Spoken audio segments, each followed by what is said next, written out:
listening to Inclusive AF with Jackie Clayton and Katee Van Horn. Welcome, welcome. This is the Inclusive AF podcast. My name is Katee Van Horn, and we are missing Jackie today. Jackie is otherwise occupied, so she's not able to join us, and I know she's super bummed about it because this one is going to be a great one. And so without further ado, I'm going to turn it over to you, Becky, just to introduce yourself, tell a little bit about who you are, all that good stuff. I can do. Thank you so much for having me, Katee. It's fun to reconnect. So Katee and I know each other from Target Corp. So I was an operations leader. Katee was in HR, and so we interacted a lot. So it's fun to see our paths reconnect in this way when we're in two completely different spots now. Yep. So pretty fun. So my name is Becky Evan. My pronouns are she and her and they. I am an associate professor of management at Metropolitan State University, which is part of the Minnesota State College system. I've been in this role for 4 years full time. And so I've been in Minnesota now 17 years. I know I had to think when I'm like, oh my goodness, one, I can't believe I'm old enough to be anywhere 17 years. And two, I can't believe that I've been here 17 years. So I'm originally from Los Angeles. And growing up in California, especially in the time I grew up, I remember, for example, the LA riots. Race has been a really salient conversation that I've had, and how it showed up in my work has ebbed and flowed. I've worked in nonprofit organizations, and I have worked in corporate organizations. So I worked at Target, and then I worked at Cargill for 2 years in their human resources area. I'm married.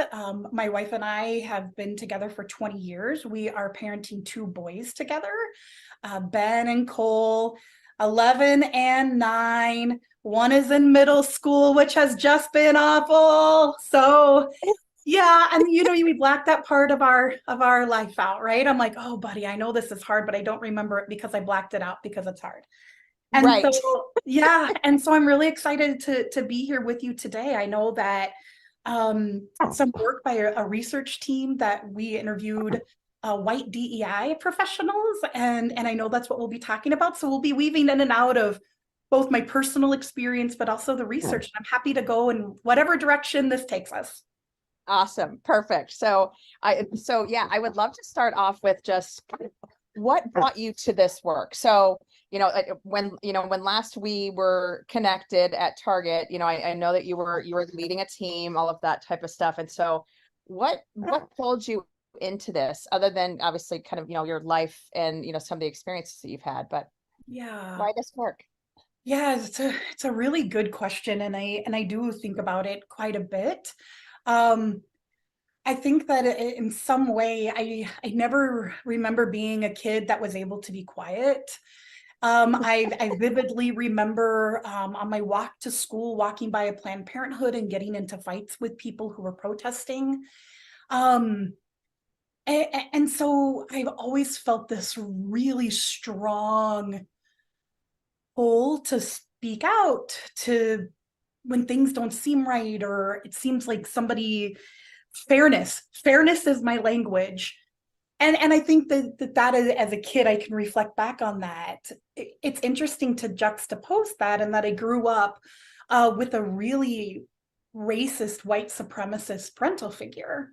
And so I had this activist streak. I very much was speak out about any oppression that I saw, yet in my own house, there was very much explicit racism on a daily basis. And so that was a really interesting world to navigate. And I don't think I sorted that out until I got a little bit older and I came out. And so that was a whole other thing. So I came out in my 20s. I identify as a lesbian, and I grew up incredibly religious, and I'm part of a religion that doesn't support that. And so I think that all of these things surfaced and really confronted between my own identities and my own beliefs about humanity. And so I found myself gravitating towards anti-oppression work, like it's bigger than me. It's bigger than my own safety. It's bigger than my own comfort. It's really, humanity deserves better.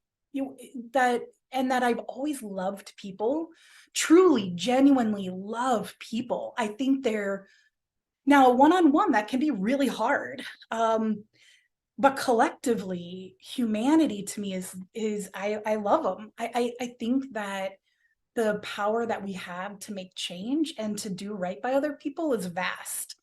Um, and it's interesting again that I hold that belief and that I'm an incredible cynic. I don't know. So that makes for some fun work, right? Because we're all human. And so I started getting involved with ERGs, employee resource groups, when I was at Target. So I started out getting involved in the LGBT group, but then I started getting involved in the African American ERG, because racism is so apparent in the LGBT community. And I needed that for me to have that intersectionality work. Personally, and I know I've always shared some personal, but I think it's important for me to also mention that both of my boys joined our family through adoption and they're African American. And I think that I feel a real sense of accountability to them and actually an entire community to raise them for me to be race conscious and to work on my own stuff so my kids can grow up and be the beautiful Black men that they were meant to be. And that can be quite complicated. They're growing up in whiteness. And yeah, so so I know that was like kind of a lot of different paths, but it really brought me here. And then when I decided to get my doctorate, I did it in business. So I received some advice when I was getting my master's. Somebody said, no matter what you do, go into business. You'll always have a job. But I didn't want to research those types of topics. And so I researched senior executives that identified as lesbians. And I found a way to bring the things that I care about or that have meaning for me into business. And I think business is slowly catching up. I think that there's a lot of movement, a lot of academic movement. And so it's pretty cool to be in a space. I'm in a college of management. But I research diversity, equity, and inclusion topics. And so I feel really lucky a lot of times that I get to do what I do and that I get to work with like the coolest people on the planet. That's awesome.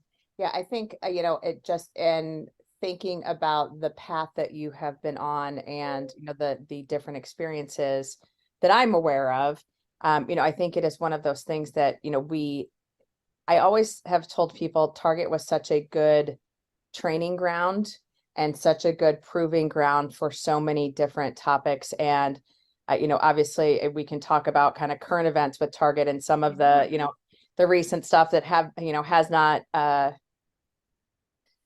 been great, we'll say. But, and I think, you and I both have dear friends that still work there and, are doing the absolute best they can to represent and to, do all of the right things.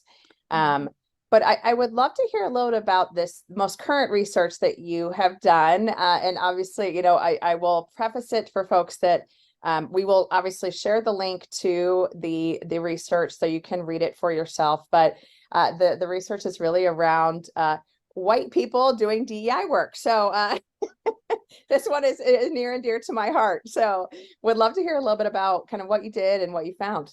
Wonderful. Yeah. And thanks for sharing the link. And I also offer up anybody who is not in a place where accessing this article is free to please connect with me directly. I'm able to share it that way since I know that it can get kind of expensive to access these academic articles. So the paper is called White DEI Professionals: Perception of Their Contribution to Advancing Workplace DEI. And we're really looking at, so what is this leveraging and decentering whiteness? There were 5 of us on the research team. Dr. Stephanie Sisko from the University of Minnesota and I were first authors, and then we partnered with Dr. Crystal Sarek-Fashant, Ms. Neela Nandial, and Dr. Stacy Robbins.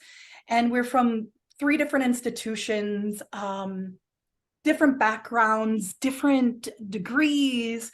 and really came together to say, okay, how can we do some research in this environment that really begins to unpack whiteness in the workplace? And it's a really, I don't want to say tricky topic. That's not fair. I think many of us can identify what whiteness in the workplace is. Many of us can identify dominant culture in the workplace. I think, however, it gets complicated when we start using words like whiteness and anti-racism and white supremacy. And many of the organizations I know that I've worked in, even in nonprofits, believe wholeheartedly in meritocracy, work hard, get promoted. And we really wanted to unpack that a little bit. And so as this team was talking, and it was about a month after George Floyd was murdered in Minneapolis, we felt like it was one contribution in that moment of many that we could make to really getting to the root, like what can, and it's not even like how can we better understand this phenomenon of being white? But we wanted to see from people who are doing this work. So not like we can pick all the bad folks, quote unquote, right? Because there aren't good or bad, but bad, we'll use that word, those that are making lots of visible mistakes, white supremacists, etc. But we're like, what about these people who are being paid to do DEI? What's their story? How did they get there? What's their passion? What drives them? And so we met with 16 different individuals across the United States. They work at vastly different organizations, from Fortune 500 companies to government organizations and nonprofits, all different parts of the US, all different ages, and all of them identified as white, and really asked them, okay, so tell us your story. How did you get involved in DEI? What's it like being white in DEI? What are the benefits? What are the advantages? What are the disadvantages? What was your onboarding like? What was training like? And came up with a really rich conversation. I feel like it was so hard to end those interviews. I'm like, I want to keep talking to you, because I think that there is such a richness to individual stories. In the end, we took all of this information we got, and we found 4 broad areas and ways that people engaged. So we really tried to look at, like, how can we distill all of these stories? And we found that there were 4 key ways that individuals engaged in DEI work. The first one is as a leader. And I don't mean this by title, but I think that they all saw themselves and have had others refer to them as the DEI experts within their organization. Some of them did not want that. Some of them were okay having that. But they really saw this role of being a leader as having the responsibility and accountability of educating white colleagues and leaders, that they saw that there was this leadership element to their work. We also heard folks, and we called it a beneficiary. How did individuals approach DEI work through the agency of whiteness? So what was the advantage of being white in DEI? What walls did this break down? What tables were you at that perhaps other people have a tougher time getting to? And was it effective? So that's up for debate. Is it more effective for me, Becky, to talk to CEO of said company who's also white, when neither one of us have that lived experience? And I think there is this initial lower defense. I think that we're all familiar with the term white fragility and how that manifests itself in different spaces. And also the people we interviewed talked about that. The next one was an interesting one, because not all people like this word, and it was ally. And it's not that they liked it, it's just that they didn't quite Some of them really embraced being an ally, and some of them just did not like this term ally. Yet they all worked at corporations that had ally training. And so it is a word that's being used in companies, but individuals themselves felt very uneasy about that word. How we defined it was, we looked at it two ways. We looked at this language choice of being an ally. We also really asked, like, okay, so you're on a DEI team. Talk to us about anti-racism. What language do you use in the workplace and out of the workplace around racism versus maybe broader terms like diversity, inclusion? And so we really dug into that. And I think a lot of folks really spoke to Dr. Kendi's work around ally not being a fixed term, this idea that I can be a racist one minute and an anti-racist the next minute, and that can switch throughout the day. And it's a target that I am working towards. And then the very last one, we played with the word forever, and Dr. Cisco and I talked about this forever, but we went with Pathfinder. We realized that folks really were, there's, for all of us, a lot of tensions and complexities to the work. And how did individuals navigate that? And in many ways, they had to all learn how to hold these tensions. With individuals in their workplace, with leaders in their workplace, with ERGs in their workplace, and also not really having any training to do this. And so that's really, I know that was a long summary, but that was really a summary of this work. And the stories that people told were really powerful and inspiring. And honestly, it makes me think, like, okay, so how can we do this work better, differently? How can we do this work in a way that minimizes harm? Can we train white people to do this work truly? Like, is that a training we can offer that could be effective? And I don't think we have answers for those today, but I know that that's what we were keeping top of mind as we were interviewing folks.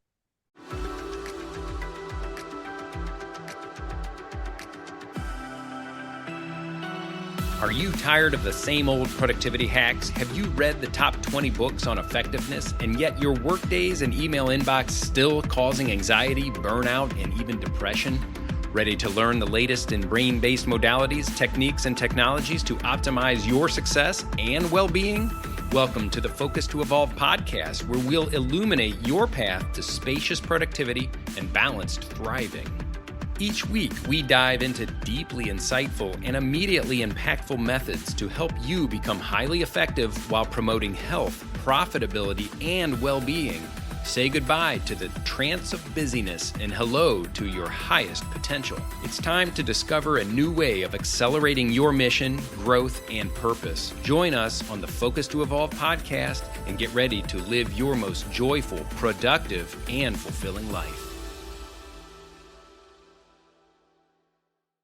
So when you think about those four kind of personas or whatever you want to call them, is there did you determine that one was better than another, or that there was a stack rank, or there was a progression of, oh, you start as this and then you move to next, or how, like, what was the logic there? Yeah, it's a really great question. And I don't necessarily think that we found one was better, or that there's even necessarily a rank, but that these were all working together in tandem. And it was really founded into, like, we tried to situate this in kind of identity development, and we looked at it, how am I doing this in my in-group identity, and how am I doing this as an out-group identity, and what is my in-group identity, and what does that look like? And I think one thing that we did see is some of these behaviors were intentional, some were happenstance, and some were forced upon an individual based on their circumstance. And that all of them evolved in in time. Their views evolved. Their understanding of the work evolved in time. And so I think that's also like, I compared to like Tamo Kuhn's ladder of inference, right? Which is this really like clear path moving up. We did not see that in this particular research, but somebody did reference Okuhn's research, put that out there. So yeah, right. There's a lot of these intersections and weaving in this work. Yeah, it's interesting because, what you just said, I think resonates so much with me personally doing this work that, I think we all, anyone who's doing this work can talk about the mistakes that you've made as you've been learning, as you've been growing. And, and Jackie and I both talk about the fact that neither of us are experts because there's just a constant evolution going on of how this work shows up every single day in every single different scenario and who is in the room. And I always, think about the fact that, I've made so many mistakes in my career and doing this work, but it is you still get up in the morning, you still try. And I don't know if you're familiar with Aubrey Blanche. She's at Lajda now. She's at Culture Amp. She did a ton of work around just DEI, like the exhaustion that comes with doing this work, but then layer on top of it some of the ongoing trauma that people of color, that people in marginalized groups, et cetera, have to deal with. Like I talk about the fact that I can take off my work hat and this, who I am when I go out to get groceries or to, whatever it might, it is I might be doing, whereas other folks cannot. And so there is yes, you're going to make a ton of mistakes, or you're going to make mistakes. I shouldn't say a ton of mistakes, but you're going to make mistakes, but it's also what is the impact that you're having. And the one that, and, I think back to this earlier in my career where I was very much all about equity. Oh, we just need to treat everyone the same. And, to your point, like fairness was it still is a very, important thing to me. And, and so it was always like that equity piece and thinking about that versus equality. And again, how my brain has changed and how I think about, some of the HR processes that I was a part of throughout my earlier career. And we were looking for folks to fit a certain mold, to have, that type A driver personality, to have this, to have that. And there wasn't a lot of room for different or for someone that did not fit the mold. And I think we had some, especially at Target, had some great folks who were, I'm thinking, Caroline Wenga, I'm thinking, oh my goodness, I cannot remember her name, the woman that was in charge of ESG and anyways, it doesn't matter. Yep. But some of these folks that they were outside the mold and they made it work, but it was very much this is an exception. Mm-hmm. And I think that's been in so many of the places that I've worked, it's you have to fit this mold, you have to fit this thing. And how do you change your entire culture to say, that's actually not what we're looking for. Mm-hmm. And so would love to just hear your thoughts on like, as you heard the stories, first, were there any that like kind of stood out to you as like, wow, obviously I don't want you to share anything that is not, that's confidential, mm-hmm. but anything that stood out for you as you heard the stories? Yeah. No, and I think you raise a good point and one that I just want to, that I think a lot about and that I feel really intentional and passionate about this, and that yes, I do think that pick a company and there is a mold. Mm-hmm. And maybe that mold is a big mold and maybe it's a really narrow mold, but there is a mold. I mean, it's like asking people to define professionalism, right? Could I go to work in pajamas? Literally, could I show up in pajamas, right? So there's some level of professionalism or decorum that we have agreed upon, but who decides that? Right. And I think that's why in my research, I've not wanted to interview people about how they've navigated the workplace. I think that's incredibly important, but I think it sends the wrong message because I think the message is sometimes gets received as, if you speak up more in meetings, if you're more assertive, if you do these 10 things, then people will begin to respect you and you'll fit in better in the workplace. But I really wanted to get to the gatekeepers of the workplace, the gatekeepers of the culture. Who are those folks with formal and informal power? And I think in this case, these DEI leaders have a lot of informal power. They're providing, collectively, their work is providing reports directly to CEOs of major corporations. They're providing data analysis of HR. They're doing a lot of things that are creating visibility about gaps in their organizations to very senior leaders. So then what does that look like as you begin to,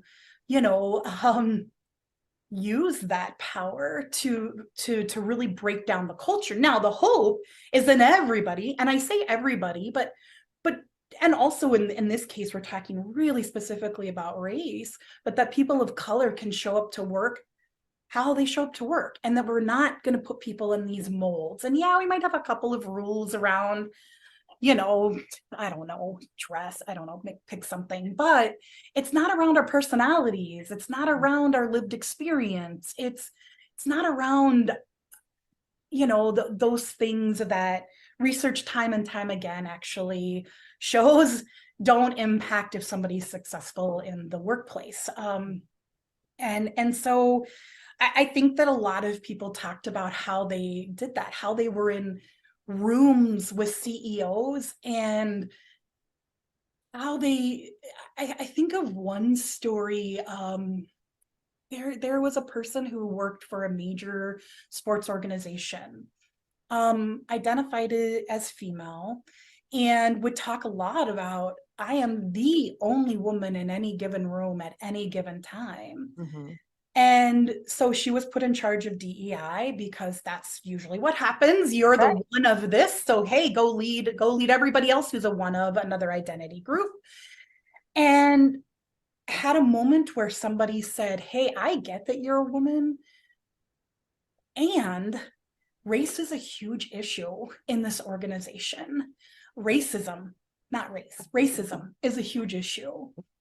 And I think that she spent months meeting with people, unpacking her own stuff, figuring out like, oh, how can I, as a white woman, show up in meetings? And I mean, she was with the head of the organization and spoke out in a big meeting around like, we're not doing enough, and here's why, and here's the data to back it up. And for her, it was a very scary moment.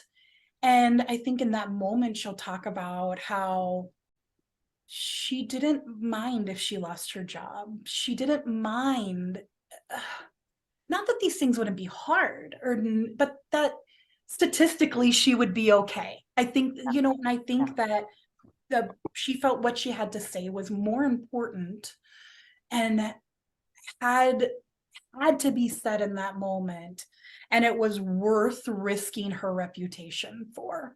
And in the end, in this case, it was positive, but people told stories where that was not positive.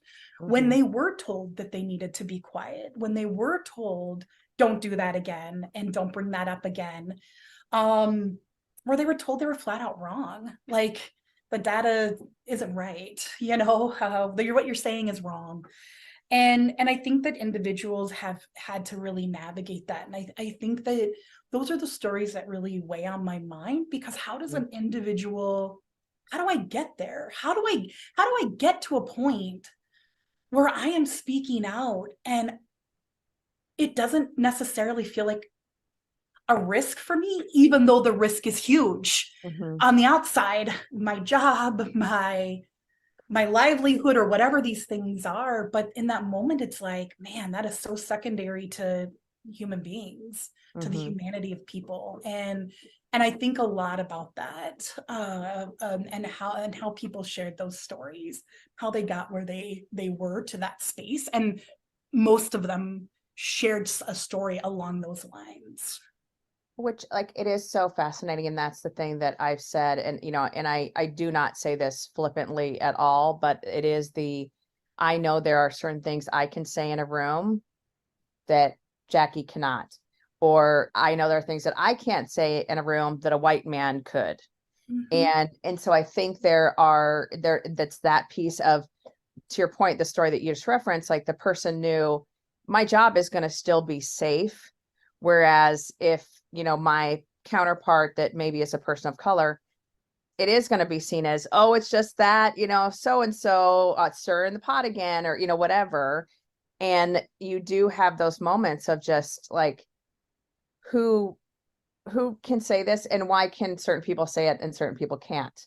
And that again goes back to just the overall, to your point earlier, of who are those gatekeepers, who are the folks that are kind of writing those unwritten rules, and defining those things in the culture of what is okay, what is not okay. And it is so fascinating to hear, just that, these folks, definitely share some very similar stories to ones that I've heard from my, counterparts that are people of color. And again, I said this before we started recording, a lot of times I like to bring folks in when I'm going and working with a client. I'll bring some of my peers in that have different lived experiences, and it's very intentional and very purposeful, because I want folks to hear other stories, because again, I don't have the lived experience and I'm not going to pretend that I do. And I think those are just so helpful, and to keep them safe, but also to make sure that the right people are in the room, the leaders, the executives are in the room to hear these stories, because it does sometimes come down to, oh, that data can't be right. Oh, that data can't be true. And you're like, well, I don't think anyone was making stuff up. Like, these are real stories. Yeah. So it's just, it's interesting. So like, as you think about the research and like, what is next to like, where do you take this research next? Yeah. So I think that we thought about a couple of different things because this was very isolated. We found ourselves very curious how this manifests in a team environment. Mm. So almost everybody in one way or another talked about the harm that they know they cause to their BIPOC friends, employees in their learning. Mm-hmm. And whether that be literally asking somebody, hey, what does this mean? Mm-hmm. Or having people who love you enough to provide feedback to you. Both of those things can be a lot of work for our friends of color. And so I think that we were curious, on a team like DEI, what does learning look like in that space? And I mean, we can assume that there's undue burden on colleagues of color, and we would love to know like what can be done to alleviate that. I mean, the burnout rate of a chief diversity officer is incredibly high. It's outrageous. I think the average tenure is something like 2.5 years, or something really small. And the pay of all C-suite jobs, that one is substantially less than any other C-suite job across the board. And so we wonder, like, could there be some learnings of how teams work together to alleviate some of that extra work, some of that burden? How can that be built in a different way? So I think that that's one thing that we are curious. And I, as a white researcher, I try to be cautious about how I move forward with interviewing people of color or communities of color. I don't ever want this to feel like I'm looking in at communities. And so that would be led by another researcher, probably Dr. Sisko. And I would absolutely be happy to help behind the scenes. And I think as a research team, we talk about that a lot. Like, what is our role? How does our own race identity and our own lived experience impact what we decide to do next? But I think that team dynamic was something that we thought was really fascinating. We also thought it could be interesting to really get to, I think that we found interviews with cisgender straight men interesting. And there were a number of them. I know at one point we're like, oh, we don't have any. And then we opened it up and it wound up being about 20% of our data set. Because I think that could also help unlock how can we provide these experiences in workplaces that inspire, engage, encourage. I'm not even quite sure what the right word is, to be quite honest with you, individuals to begin caring about their other humans around them, humanity. What does that look like in a workplace environment? So I think those are the two things that we've been kind of kicking the rock around on, trying to see how we're going to do that. I think, both of those directions are so good. And the piece that I keep coming back to as you're talking is just it's not about changing the people who are in those marginalized groups, because that has always been kind of the historical, go-to as they, assimilate into whatever the culture is. And that shift that we're trying to have, but also honoring the experiences that people of color have had in these environments. And I'm saying people of color, but we could really, sub in any number of diversity dimensions. But the experiences where it was, and I think this was years ago, I went to a SHRM conference, and it was a D&I conference for SHRM, and one of the speakers was talking about the fact that he was a white male, gay, married, had children. And he was talking about the fact that when I first started working, before I came out, I had to switch like if someone said, hey, so what did you do this weekend? Switching pronouns so that it was, and you could never say my partner. It was, he had to say my wife and I, did this, this, and this. And he's like, the burden of always having to think about that, not being able to hang a picture of my family up, not being able, and those are things that we have moved away from in so many places, but there are still those places where it's still not safe for folks to share, hey, yeah, I'm part of the LGBTQ community, or hey, I'm, maybe I present white, but I am a part of whatever group. And just some of these things that you don't understand the burden of until you do start to hear some of these stories and these experiences. And as you said, I have a dear friend, Joe Gerstad, who is a white male that does this work, and he's in Nebraska, and he talks about the fact, like, it's awkward sometimes, but I show up on that stage and I'm talking about, hey, other white men, here's what we need to do. And I think that's some of the part that, some of the pieces that are just so interesting is it's not the, oh, hey, how do we get the people of color or the people from those marginalized groups to do a certain thing or act a certain way? It's how do we change that majority? How do we change the majority to say, this is actually the way it should be working?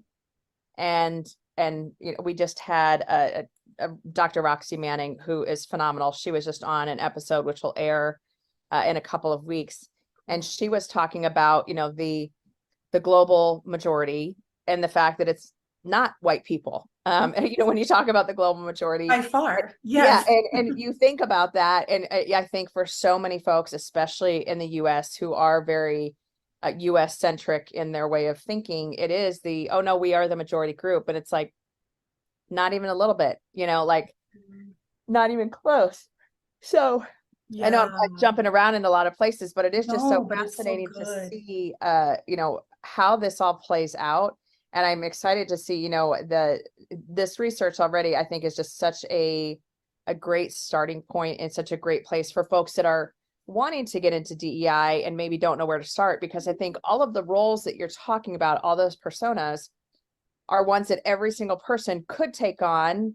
And, like you said, Dr. Kendi talks about, like, there are moments that you're going to be the ally. There's others that you're going to be, in whatever position and, whatever role. And how do you act in those right ways or do the right things in those certain circumstances to advance the conversation? You might be surprised to know that not all serial killers are straight cisgender white men, and the victims of true crime are not a monolith either. She's Wendy and I'm Beth, and together we host Fruit Loop's Serial Killers of Color, a true crime podcast. Together, we take deep dives into the true crime stories about marginalized and minoritized perps and victims that often go untold. We also provide the context and nuance that these stories deserve. At Fruit Loops, we're serving up true crime with a side of history, society, culture, and some fun. Listen to Fruit Loops Serial Killers of Color on Spotify, Google Play, Apple Podcasts, or wherever you get your podcasts. Yeah. So Yeah, I very think, good yeah, answer. it's so fascinating. And, I think one thing that's been interesting being in academics is to be able to see a little bit behind the curtain of like, why or like when I see students who are majoring in business administration and I think about all the theories and all, Maslow's hierarchy of needs, right? We get that in HR as well. Mhm. And begin to really unpack these almost sacred cows that we have in the workplace. Like, this is the right way to have an organization. This is the right way to do a strategy. Mhm. And I like to think that there is a pretty big group of people who are pushing back and saying that's incredibly westernized. And Uh-huh. I mean, if I were to just go to and ask my colleagues, like, tell me who you think the three most important management theorists are in your field, I feel fairly confident that off the top of their head that they would be white, perhaps European, depending on the time frame, men. Right. And so I think academics is really pushing that, and I'm hoping that begins to be another lever that we start pulling in workplaces where we can say, hey, actually, there is another way to do it, and this is what it is, and here's the research to back it up. But the hard, hairy thing with academics is it takes so long, and it's like, come on, let's get it on. Let's get this figured out, right? And so yeah, I think you're right on with that, and so I refuse to tell people, here's what you're doing wrong, and if you just did this, work would be easier, because I don't actually believe that's true. Yeah. I think then there would be another thing that person's not doing right, because if the culture, if the people, if that direct leader has biases that they have not acknowledged, Right. worked on, even acknowledging isn't even always enough, like, that person will continue to hit roadblocks that are no fault of their own. Right. And I would agree with you. I mean, I just, as you asked that question, I was thinking, like, who would I mention, or who would I think of? And, obviously for HR, it's, Dave Ulrich, of course, is the godfather on our end. But then you think about, some of the older white men who, ran some of these large corporations and still are very influential in, how people work and how people think about work. I recently reread a book called Culture Map. I haven't read that.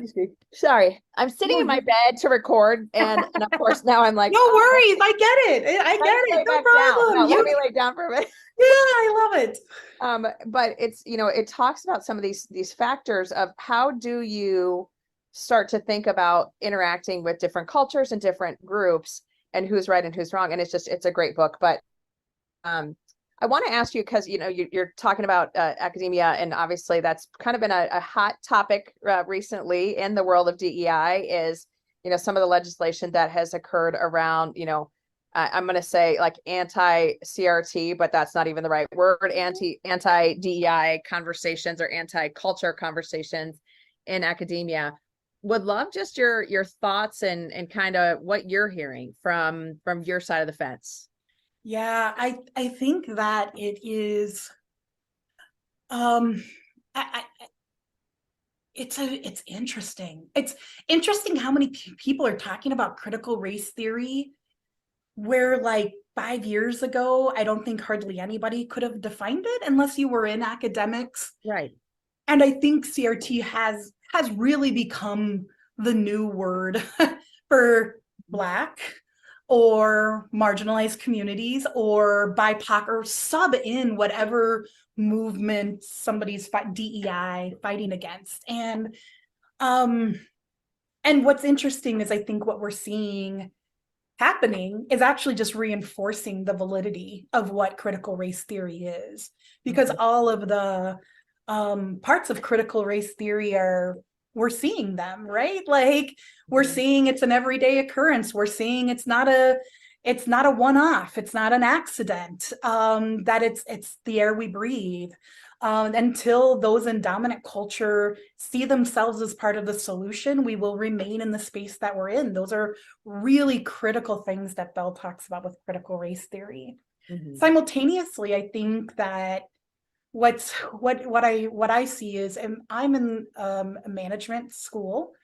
I'm also in a state right now today that doesn't have that legislation. And I preface that because I think it could be any one of us at any time.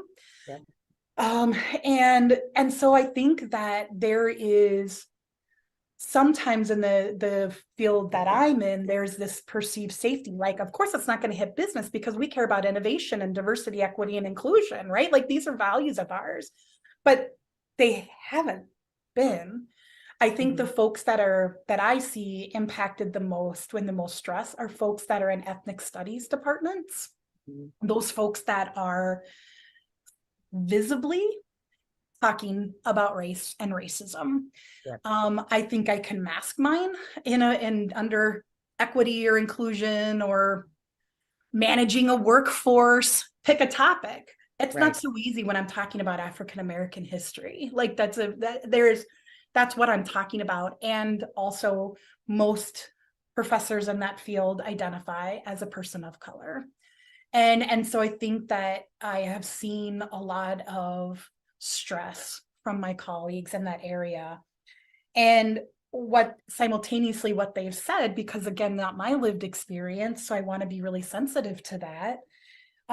They've said also, this is not the first time this has happened. Like, this is pretty ongoing.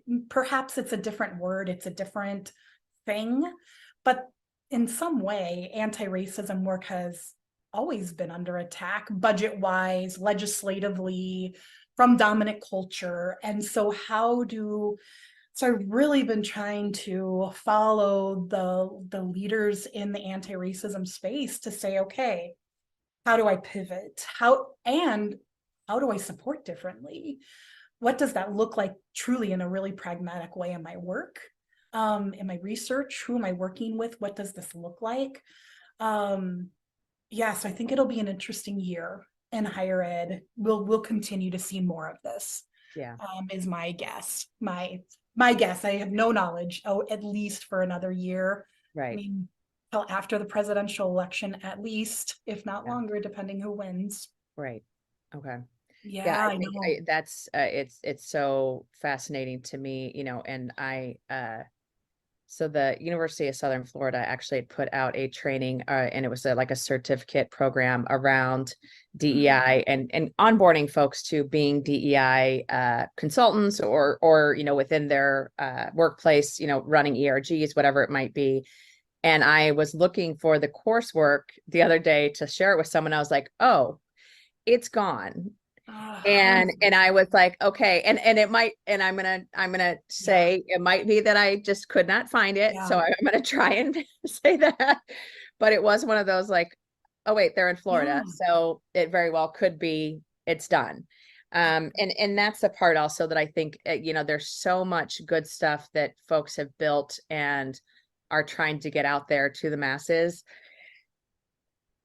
And it's unfortunate that it's being wrapped into this, woke, anti-woke conversation that's so like, the word still cracks me up because it is so you don't want to be woke, meaning you don't want to know anything that's going on. Okay. Makes sense. Totally. But anyways. It's this really coded language, right? And I'll tell you, in class, I spend because I think I spend so much time with students truly asking them, what do you mean when you say that? Yes. Like, what do you like? Because I think that there's this idea that we all kind of know, and it isn't until we really start talking about what do you mean by woke or anti-woke, or like, what is that? What is it based in? What's the historical context for it? And And I don't know. I just always hope that it's something that they'll reflect on, because a lot of times I'm like, I don't know what we're talking about anymore, because I'm Right. hearing the words, but they're being used in a completely different context. And so I feel it's like, is this a dog whistle right now? Or are we really talking about, I don't know. So I do think that, yeah, these words get used interchangeably for Mhm. things, and can in many times be a dog whistle. And so it's trying Absolutely. to figure out what that is. Yeah. And I think that's such a critical piece of advice, of asking the question, what do you mean by that? And that's something that I think with all of these topics, just digging in when someone is talking about something, just, hey, tell me more about that. Why do you think that way? What do you think that means? That type of thing, because I think that slows people down enough that they start to think about the language that they're using. And once you start digging in and they go, oh, well, that's not what I meant, then you have a different conversation, a different kind of educational conversation. Agreed. So, which is great. So Becky, I know I have taken way more of your time, but I want to just ask one question of you. Like, what is one thing, or what is one or two things, what are one or two things that you would like for our audience to have heard from this conversation? Yeah, so I think one, thank you for the work that you're doing and that you continue to do, you and everybody who's listening. I think that this is the work of love, and it's not always easy. And so thank you. I think it really matters. The other thing that I think a lot of folks came to, and there's this podcast, if anybody is interested in, called The Modern White Man, with Ken Lawrence and Paul Johnson. And they talk a lot about whiteness and what does it mean to be white. And one thing I think that I was listening, and it was this idea that I'm never going to be perfect. And I know that that sounds really like, of course you're not, right? Like, duh. But I spend a lot of time trying to be perfect, to say the right things in this work, to come across as smart, to come across as a good friend and an ally, and that I'm disrupting in the absolute best way possible. And so if I were to have anybody just like go, what can I work on today? It would be doing the work of getting comfortable with imperfection. And that could be going to therapy. That could be reading Brene Brown's Gifts of Imperfection. That could be talking to your loved ones, right? Mhm. They're probably going to be, quickly, I tell you what parts you're not perfect at. But I think sitting in that space and being human in this work is incredibly important. And I'm learning that lesson all the time. But the more human I become, I actually find myself engaging much more, because I'm less concerned with the presentation of something, and I'm more concerned with doing the right thing, or whatever that thing is in the moment. Right.